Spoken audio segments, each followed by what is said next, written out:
mucho dinero, sino que, y no les conté que desde 1391 por acá pagaron muchos impuestos, pero 10, 20 veces más que los demás por ellos, pero como ellos amaban a su comunidad, el judío es muy fraterno y ayuda a la comunidad, pagaban por todos los que alcanzaban a pagar.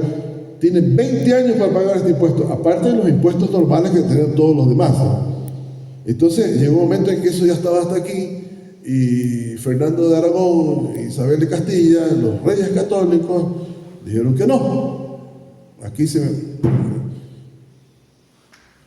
se van con lo que tienen puesto. Y se fueron.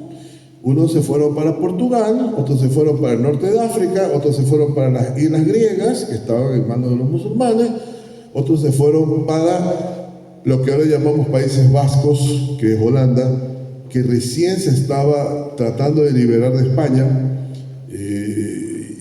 No se liberó en ese momento del descubrimiento de América, sino un poco después, ya en el siglo XVII, pero en ese lugar había libertad de religión, libertad de expresión y libertad de movimiento.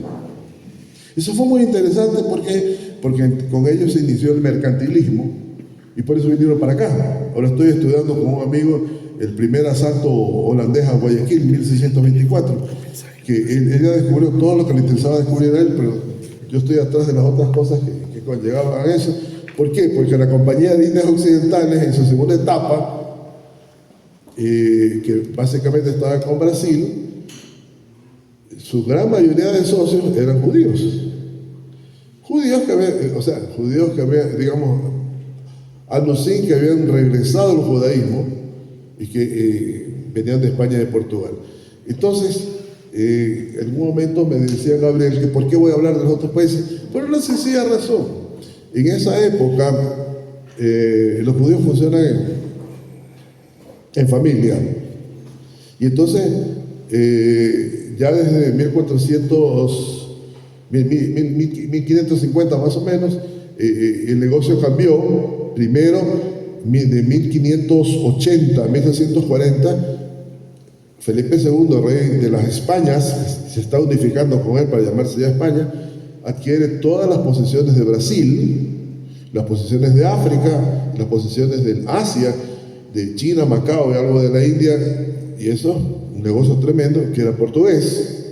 Entonces vinieron más personas para acá, con el pequeño detalle para nosotros.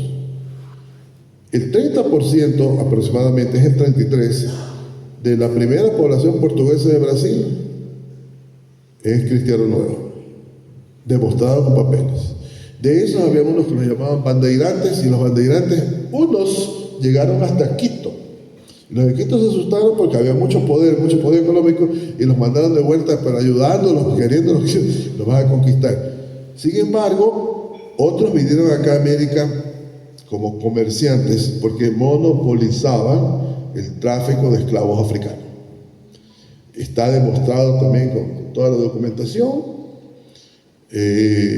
Por 100 años más o menos ellos monopolizaron todo, hasta que llegaron los holandeses, que se liberan de España, y como dicen, monopolizar el tráfico de esclavos, y sigue viniendo los mismos. Están enredados que ustedes, si ustedes no sé si lo saben, hubo una guerra que terminó en 1654 entre los reinos de Holanda, que todavía no se llama Países Vascos, y el reino de Portugal, que es Brasil. Y entonces, no es que le ganaron la guerra, sino que las compañías de indios occidentales ya no podían mantener tanto tiempo el gasto que había. Entonces, transaron, pero muchos judíos que ya vivían en Brasil se pasaron a Holanda y se fueron con bandera franca. Entre paréntesis, Isaac Aboab da Fonseca fue el primer rabino que hay en América, y con su sinagoga en Recife, que la han restaurado hace 15 años más o menos, se restauró su sinagoga con todas las de ley, y ahora funciona como sinagoga, es la más antigua de América. Y de esta gente, no todos decidieron irse para Portugal o para Holanda. 7 barcos se fueron hacia Curazao. ¿Conoces Curazao? Se fueron a Curazao, y de Curazao se fueron a una posesión que tenían los holandeses al noreste de Estados Unidos, que se llamaba New Amsterdam, ahora se llama New York. Y en New Amsterdam se establecieron. Y tuvieron la segunda, tercera sinagoga con mucho más libertad. Y ustedes van a ver que hay una estatua en New York de Washington, de George Washington, el padre de la patria americana, con dos judíos al lado. Unas estatuas grandes, muy, muy bonitas. Y usted va a decir, ¿a mí qué me importa lo que está hablando? Eso no tiene nada que ver conmigo. Pero acá en Guayaquil hay un libro que se llama El Ecuador en Chicago. Es un libro que se hizo en 1892 para la Feria Mundial en 1894 en Chicago. Y entonces uno ve la lista de comerciantes y ahí hay un individuo que se llama Arturo Enríquez Ponce de León. Pero ¿cómo va a ser Enrique si viene de Estados Unidos? Es un americano. Es un judío que se dio toda la vuelta. O sea, su familia ya salió de España a Portugal, de Portugal a Brasil, de Brasil a Curazao, Curazao a Nueva Zelanda, y ahora nos cae acá a fines del siglo XIX. Solo para poner un caso, ¿no? De esos hay más casos todavía. Es demasiado interesante cómo giran las cosas. Paulo Valadares, nosotros diríamos Valladares, pero en Brasil es Valadares con V labial, B de labial. Paulo, que creo que está un poco enfermo, también uno de los que sacaron su maestría con la doctora Novinsky, escribe algo sobre Pero, no Pedro, sino Pero López. Pero López es un individuo que lo persigue la Inquisición. Y el hombre logra escapar, se va pero con todas las que puede y llega a Brasil. De Brasil se va para el Cusco. Del Cusco sale para Lima y de Lima viene a Guayaquil. Calculen los años que haber tomado eso. Y aquí en Guayaquil lo cogen preso en 1596. Para que ustedes vean lo poderoso que es el largo brazo de la Inquisición. Lo cogen preso en 1596, o sea, cuando recién está comenzando aquí la sociedad de los conquistadores. Oye, ¿qué pasa con no? No pasa nada. Las persecuciones son terribles, especialmente en Lima y en Potosí. Hay que huir, porque los van a meter en juicio y les van a quitar todo. Y le van a absolutamente quitar todo lo que es todo. Pero ustedes saben, como personas normales que somos, que pertenecemos a un grupo familiar, a veces con nosotros vivió una abuelita, o los dos abuelos que están muy ancianos, otras veces, pero también tengo mi mujer, mis hijos o mis primos. Estamos hablando de esas casas patriarcales que hubo en todo el Ecuador, en toda la América hispana. Y entonces, el señor de la casa pues tiene tierra, tiene ganado, tiene esto, tiene comercio. Le quitan todo. ¿Y por qué le quitan todo? Pero esa pobre gente que es para mantenerlo en la cárcel. Pero no van a estar en una cárcel encerrado en un hueco, van a estar, vamos a decir, 80, 100 mil dólares mensuales, ¿no? Porque eran muy ricos, ¿no? Fueron. Otros fueron quemados en efigie. Hacían un muñeco, no sé si aquí ustedes hacen muñecos para fin de año como hacemos en Guayaquil, los años viejos. Bueno, allá eso es tan común que ustedes un poquito antes de fin de año, ya por el 20 de diciembre, váyanse por la calle 6 de marzo hasta el fondo y van a ver todos los tipos de muñecos que ustedes quieran. Hay muñecos de más de 3 pisos de alto, así. Había uno que era un caballo, entonces me monté en el caballo, ¿no? Pero lo bonito es que esos muñecos lo hacían no con la técnica que tienen ahora, sino que representaba a Juan Pérez. Pero como nadie sabe que es Juan Pérez, le ponen un letrero aquí Juan Pérez y lo queman al muñeco. ¿Por qué lo queman? Porque se había ido para lugares como Ayacucho, allá en la sierra peruana, y se vinieron para Loja. Entonces, con esa forma, quemado en efigie, se podía confiscar todos los bienes de este hombre para poder anularlo. Y quemaban, y después, claro, quemaron sus huesos cuando los encontraron, después de 20 años, pues, ahí está, sácalo de ahí y quémalo.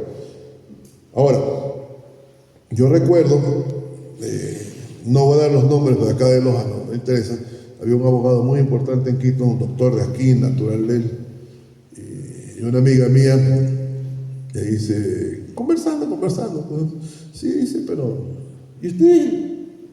¿Tú eres medio judío? Segundo apellido era Palacio. ¿Tú eres medio judío? No, claro que eres medio judío, ¿no? En Guayaquil. ¿Y ustedes no prendían velas los viernes de noche? ¿Cómo? Se hace el tonto, ¿no? Sí, mi abuelita las prendía. Entonces, la abuelita aquí prendía las velas para hacer el Kabbalah Shabbat, ¿no? No se sabe completamente qué tenían. Hay un historiador judío suizo, Nathan Bachel, que él escribe un libro que se llama La Fe del Recuerdo.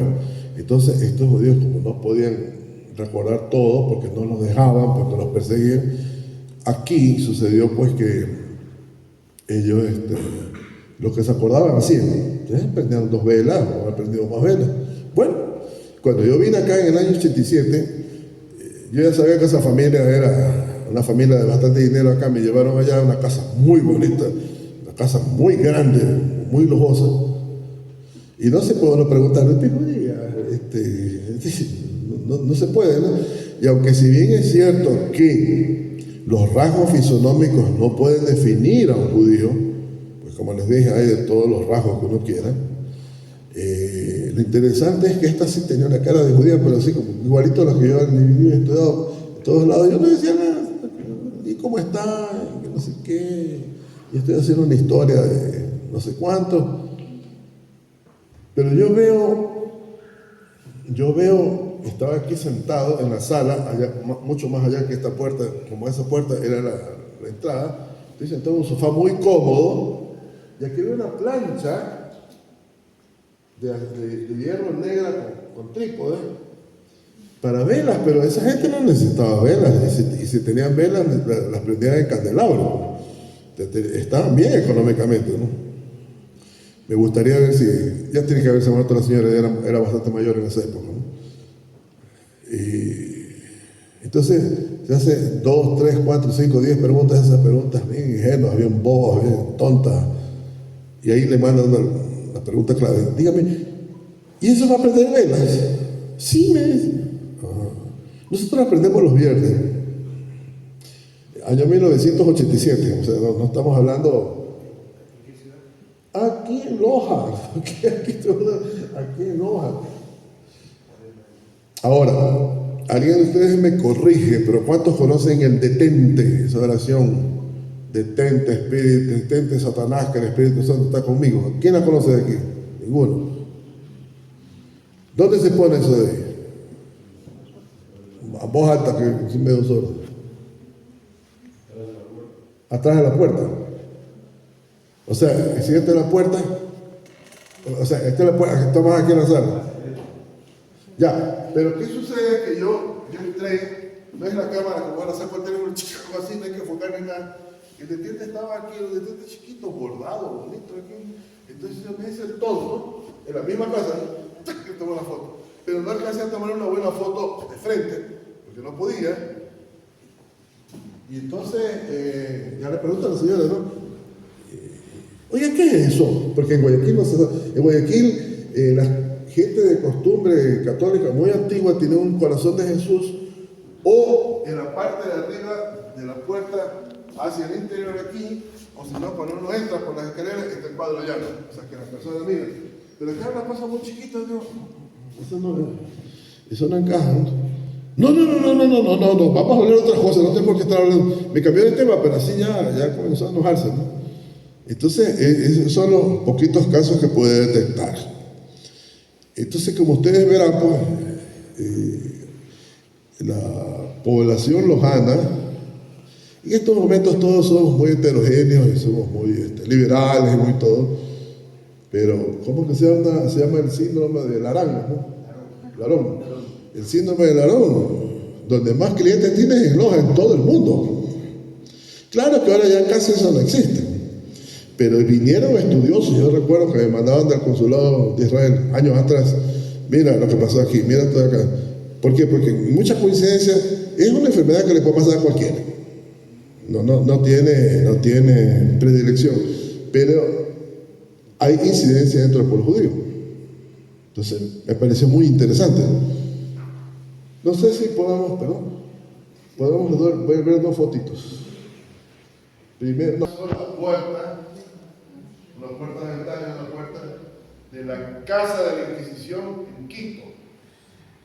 Se la creó en 1625 y la casa la demolieron allá por el año, fines de los años 50, pero como ustedes ven, pues son piedras removibles, así que sacaron bonito las piedras y las mandaron para algo que se llama la Casa de Benalcázar, que es el Instituto de Cultura Hispánica. Ya demostraron que Benalcázar no vive ahí, sino unos cuadros más allá, pero no importa. El asunto es que las puertas están ahí. Esto que no son las cosas que están una puerta aquí, otra más allá. Y aquí hay una placa grande donde explica que el consejo cantonal y que no sé qué, que no sé cuánto. Y estas puertas pertenecieron a la antigua Casa de la Inquisición. Bueno, hasta ahí todo es la imaginación de alguien. Pero aquí está un escudo de la Inquisición. Acá no se lo nota claro y hay un videito que han sacado en Instagram sobre la Inquisición en Ecuador, y ese video es falso, porque yo he estado muchas veces en Ecuador. Ese video es falso, ¿por qué? Porque no me presenta este escudo. Y este escudo tiene una palma que dice victoria en términos y contracciones del castellano antiguo, y acá tiene una espada que es justicia. Estos tres elementos son elementos clásicos de casas de la Inquisición, de casas de la Inquisición pequeñas, porque las casas grandes de la Inquisición eran en México DF, Lima, la ciudad de los reyes, cuando están leyendo por ahí va a decir, se fueron las reyes, está hablando de Lima, y después Cartagena de Indias. Y este señor que ya venía desde México desde Lima como inquisidor, no vino acá para establecer la Inquisición. Se llama Juan de Mañosca. Juan de Mañosca es un dominico o dominicano. Ahora vamos a explicar, cuando hagan preguntas, por qué digo, le hago énfasis a los dominicanos, que los jesuitas también están metidos. Y él establece en el tercer domingo de Cuaresma, 1625, la Casa de la Inquisición, de la foto que estuvimos viendo. Él establece en Quito. Obviamente, hay una ley, que ustedes la pueden leer en la recopilación de las leyes de Indias, que está en internet. A veces está en castellano antiguo y otras veces está en castellano moderno, pero está todo. Y en la recopilación de leyes de Indias va a explicar qué pasa. Cada puerto, vamos a decir Guayaquil, quizás Manta no tanto, ahora hay puertos grandes, pero en ese momento era solo Guayaquil, habrá habido alguno más. Y cada ciudad grande, cada ciudad pequeña, tenían familiares de la Inquisición y tenían inquisidores o alguaciles mayores de la Inquisición. Entonces yo hice la historia de uno de Guayaquil y ahora presenté la lista de los otros y ahora estoy trabajando en eso. Esto les digo porque la gente dice, no, aquí no hubo Inquisición, aquí no mataron a nadie. La Inquisición no estaba preocupada por matar, la Inquisición quería agarrar a alguien del cuello para quitarle todo lo que tenía y después anularlo, como sea. Si molestaba mucho, lo mataba. Pero había una serie de San Benitos, uno que eran para quemarlo con leña verde, fuera más humo, se asfixiara. El otro era un San Benito con el que tenía que estar toda su vida, y todo el mundo lo miraba como apestado. Y hubo un señor que se llamó Francisco Maldonado da Silva, su madre, Maldonado, era Maldonado, pero no, la madre era una mujer de Tucumán, de Argentina, ella era católica, pero su padre era judío, y el padre le cuenta al primer hijo lo que pasa y se va a terminar medicina en la Universidad de San Marcos, que es antiquísima, y ahí lo descubre la Inquisición y lo obliga a tener, es un médico, ya se graduó de médico, lo obliga a tener esa manita en todas partes. Calculen, pues, ¿no? Lo miran como apestado, como que tuviera, no como que tuviera COVID, sino como que tuviera lepra, tuberculosis, alguna cosa. Nadie se le acerca y él tenía que arañarse para ver cómo sobrevivía. Y su hijo fue para allá. Su hijo mayor, nadie supo nada de él, se perdió. Pero Francisco Maldonado da Silva, el segundo hijo, que se crió en Tucumán, se fue a buscar a su padre. ¿Sabes lo que es viajar de Tucumán para Lima? no es decir Guayaquil Loja, por ejemplo, son cientos de kilómetros, miles. Bueno, él se fue, muchacho, y también se encontró con el padre le confesó todo, le contó cómo era la cosa, y entonces este hombre estudió medicina, se graduó de medicina, y él, como era médico, él mismo se circuncidó. Y bueno, después se fue a Concepción en Chile, y entonces tenía dos hermanas que eran monjas, no se hicieron judías. Pero él puede dar a su hermana cría, y le cuenta, hermano, tú sabes que la fe judía es posible. Ah, sí, la misma hermana lo delata como. Entonces lo tuvieron a él 3 años guardado en Lima, y él escribía. ¿Cómo escribía? Encontraba, le mandaban humitas, algunas cosas con las cortezas del choclo, y entonces él los guardaba y los juntaba, no sé cómo las pegaba y hacía papeles. Existen las cartas, tengo el libro. Hablé con el autor, Gunter Bond, ya falleció de Chile, que él hizo un trabajo muy bueno con eso, y después Marcos Aguinis hizo una novela histórica llamada La Saga del Marrano, que quizás sea todavía más fácil de conseguirla, pero estamos hablando de 40 años atrás, y lo mataron.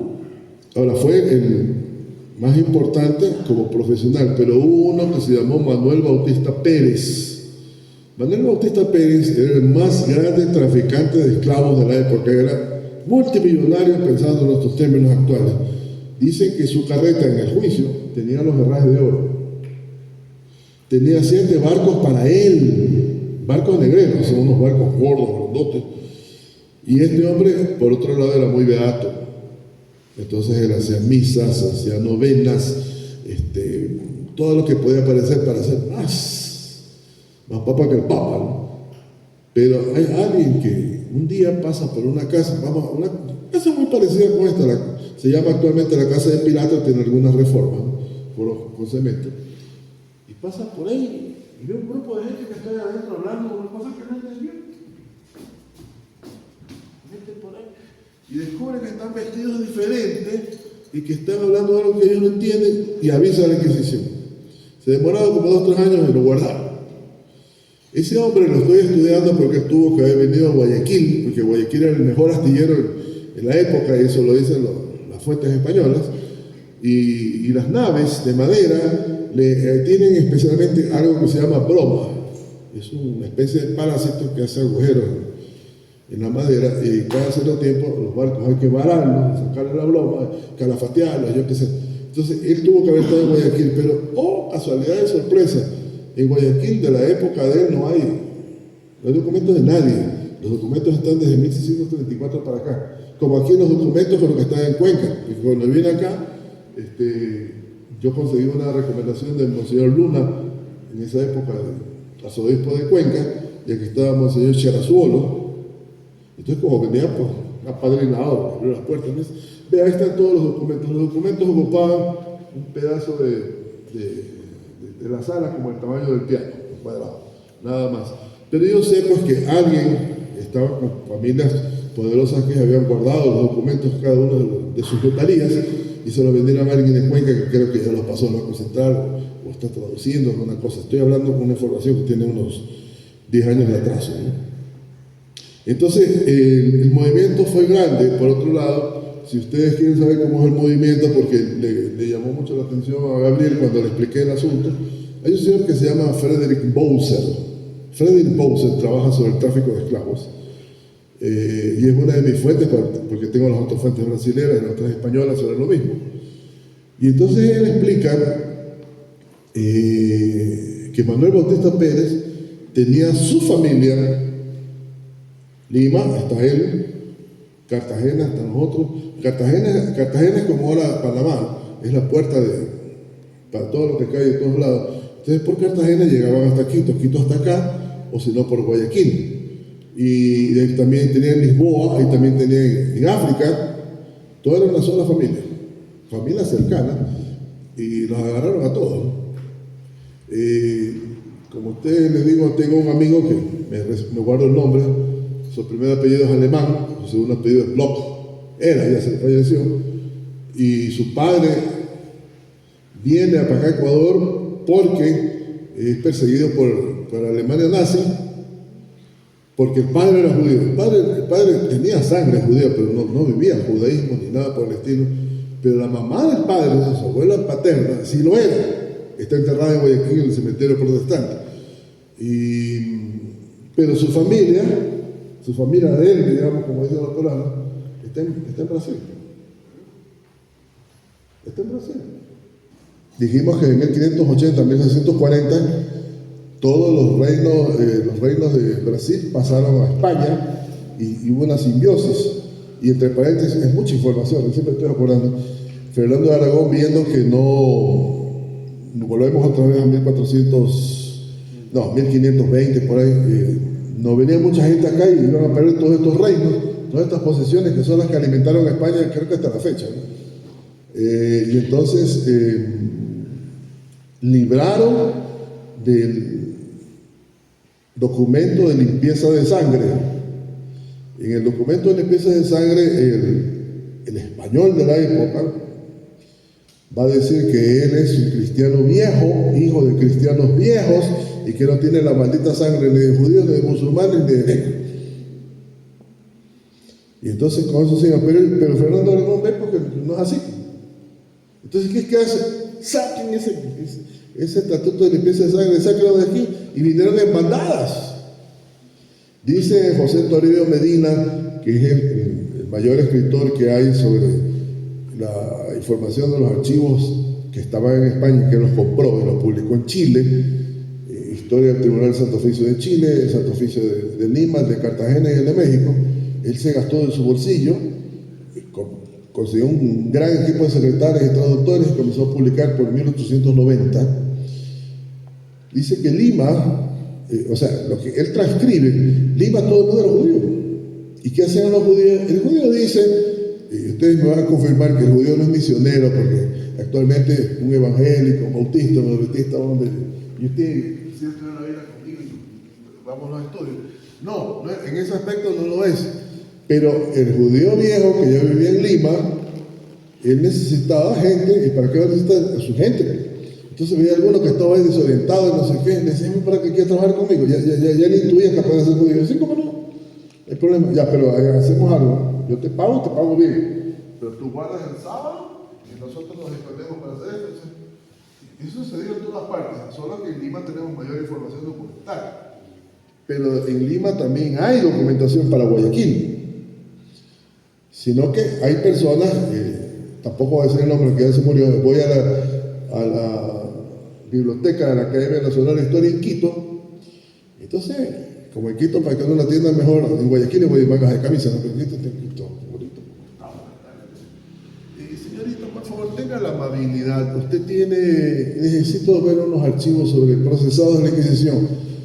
Y la señora bajita, se para, viene por allá, y dice, aquí no hubo Inquisición nunca. No, sí hubo, les digo, no. Y entonces todos los historiadores y mesitas pequeñas, más pequeñas que ese, buscando documentos, uno agarró un papel y dijo, no, aquí no hay. Otro con una pluma, no, aquí no hubo nada, no hubo. Y la pobre mujer, porque está condenada, porque son de la aristocracia de Quito, los historiadores, ¿qué hago? Pues?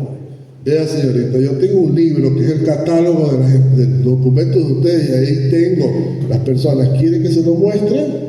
Porque yo sí tengo los documentos para saber qué es lo que está pasando. Que ya era pelear contra viento y marea. Así que muchas gracias y me fui. Aquí la gente todavía niega las cosas. Él había escuchado de Loja. Y Loja así, Loja asá, y Loja no sé cuánto. Y él es de ascendencia sefardita total. Así que lo que hizo es, la primera vez que pudo, consiguió un avión del ejército que lo trajera a Loja, y vino a Loja y se le puso a llorar. Porque yo veía a mi mamá, veía a mis tías, veía a mis padres. O sea, no es que los veía a ellos, pero los dejos, las formas de comportarse, la forma de caminar, la forma de hablar, eran de judíos. Ahora estamos hablando, Avi ya es bastante mayor, yo tengo 70, él tiene como 80 y pico, pero mientras éramos muy, muy amigos, entonces Avi contaba todo eso, no parecía mentira, ¿no? Bueno, hasta ahí. Vamos a las preguntas.